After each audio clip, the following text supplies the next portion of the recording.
रूस यूक्रेन जंग अब महायुद्ध में तब्दील हो गई है। यूक्रेन के सीधे रूस में हमले से पुतिन भड़के हुए हैं। चेतावनियों और धमकियों को नजरअंदाज करने वाले यूक्रेन को अब पुतिन का दंश झेलना पड़ रहा है। रूसी सेना ने एक बार फिर जोरदार हमला बोला है।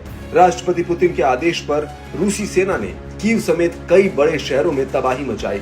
रूस ने यूक्रेन पर 90 से ज्यादा मिसाइलों और 100 से ज्यादा ड्रोन से हमला किया। रूस का यूक्रेन पर ताजा हमला पश्चिमी देशों की मिसाइलों के साथ अपने क्षेत्र पर यूक्रेनी हमलों का जवाब माना जा रहा है। इसका अंदेशा खुद यूक्रेनी राष्ट्रपति ने भी लगाया। जेलेंस्की ने कहा कि कीव की ओर से लंबी दूरी की मिसाइलों के इस्तेमाल करने का बदला लिया गया। रूस ने हमले में क्लस्टर हथियारों का इस्तेमाल किया था। मिसाइल और ड्रोन हमले में पश्चिमी यूक्रेनी इलाकों के साथ ही देश के ऊर्जा सेक्टर को भी निशाना बनाया गया। दरअसल रूस ने यूक्रेन के पावर ग्रिड पर कई गुना रफ्तार से हमले करना शुरू किया है।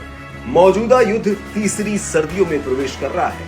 ऐसे में रूसी सेना यूक्रेन के ऊर्जा सेक्टर को तबाह करने में जुटी है, जिससे आने वाली सर्दियों में यूक्रेन को खासी दिक्कतों का सामना करना पड़े। बता दें कि पुतिन पहले से चेता चुके हैं कि ऊर्जा संयंत्रों पर इस तरह के हमलों को बढ़ाया जा सकता है। बताया गया कि रूसी सीमा से 1000 किलोमीटर से अधिक दूर इवानो-फ्रैंकिव्स्क ओब्लास्ट में भी जोरदार हमला हुआ। यहाँ रूसी सेना ने एक महत्वपूर्ण बुनियादी ढांचे को अपना शिकार बनाया। इस बीच यूक्रेन के ऊर्जा मंत्री ने रूस की ओर से किए गए ताजा हमलों पर बड़ा अपडेट दिया है। हरमन हलुशेंको ने कहा कि रूस ने देश के पावर ग्रिड पर बहुत बड़ा प्रहार किया है। ये इस साल देश के ऊर्जा ढांचे पर 11वां बड़ा हमला था। यूक्रेन के कोने कोने में ऊर्जा ढांचों पर हमले हो रहे हैं। इससे कई जगहों पर ब्लैकआउट हो गया है। बमबारी के बाद यूक्रेन में 10 लाख से अधिक घरों में बिजली नहीं है।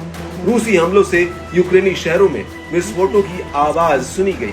बताया गया कि रूसी हमलों में 6 लोगों के घायल होने की सूचना है। यूक्रेनी बलों ने दावा किया कि रूस ने 7 Tu-95 बम वर्षक लॉन्च किए। कीव, खार्किव, माइकोलाइव और रिवने समेत कई शहरों में जबरदस्त धमाके सुने गए। मिसाइलें अलग अलग दिशाओं से कीव की ओर आ रही थी। हालांकि यूक्रेनी बलों ने दावा किया कि सभी हवाई लक्ष्यों को मार गिराया गया। एक्सपर्ट्स का मानना है कि दोनों ही पक्ष अमेरिका के नवनिर्वाचित राष्ट्रपति डोनाल्ड ट्रंप के शपथ ग्रहण से पहले मजबूत स्थिति में आने की कवायद में जुटे हैं। वहीं यूक्रेनी अधिकारियों ने अंदेशा जताया कि रूस सर्दियों से पहले ऊर्जा संयंत्रों को निशाना बनाने के लिए क्रूज और बैलिस्टिक मिसाइलों को स्टोर कर रहा है। दावा है कि इसमें उत्तर कोरिया के हथियार भी शामिल हैं, ताकि यूक्रेनी शहरों और बुनियादी ढांचे पर बड़े पैमाने पर हमले किए जा सके। इस बीच पुतिन ने फिर धमकाते हुए कहा कि अगर यूक्रेन पश्चिमी देशों की मदद से परमाणु ताकत हासिल कर लेता है तो रूस यूक्रेन के खिलाफ सभी हथियारों का इस्तेमाल करेगा। साथ ही रूस कीव में निर्णय लेने वाले केंद्रों को निशाना बनाने के लिए अपनी नई ओरेस्निक हाइपरसोनिक मिसाइल तैनात कर सकता है। खास बात है कि रूस ने 33 महीने के युद्ध के दौरान यूक्रेन के सरकारी संस्थानों पर हमला करने से परहेज किया है। वहीं हालिया हमलों से बौखलाए जेलेंस्की ने पश्चिमी देशों के सामने चिंता जताई है। इससे पहले उन्होंने नेटो और पश्चिमी देशों से मदद की गुहार लगाई थी।